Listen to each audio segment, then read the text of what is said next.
Dr. Ransford Abbey, ya one ne penny kwanche for da Ghana COCOBOD no ne or say enye one more asade say one more ebeye ye akwan ye koko mia awodo no da bi wa chechire mu akire COCOBOD nso ono munyuma tichu ya won eye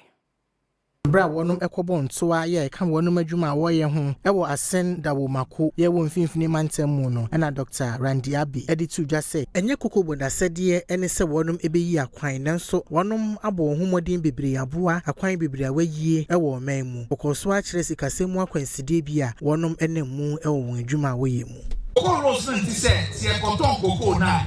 yenta koko sika enkoye akwan wo places COCOBOD the Ministry of Roads. If you want to me, can say, I was a year, yes, share if we are for the near the Elma contract. Me, why you lose that? Say, our contract 21 billion, can you leave? Or more, my age, 4.4 billion at the COCOBOD. See, can you be new idea? It's that then, we must have contract. We have the contract that will discount the year.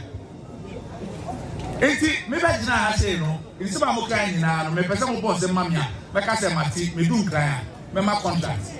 na nyina mu no Dr. Randy Abbey kire nhyehyeye a COCOBOD ediegu akwan mu sede be ya kwanboni amanfo nam so tu fom agudiye enya ewo kuku akuafo so no de be fa so no watu ase o ma benisi akokoshi no o mo ti ase se ye be hwe sa mra no enti ye ni attorney general for the Ministry of Finance ye hyehyɛ COCOBOD mra no ye hyehyɛ ne biom fufuro ye amendment sei na ye pese ye hyehyɛ sa mra no senya untumi sori keke nkotwa roba no saa na untumi sori keke nkotwa koko nti ye sa mra no hyehyɛ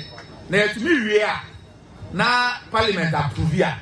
afeli ye be hwɛ nia obe sori se okwa kotwa koko ana okodwiri koko egu nti monya abotrema ye be sa mra no ye hyehyɛ sa mra na me sure se nyama be sisa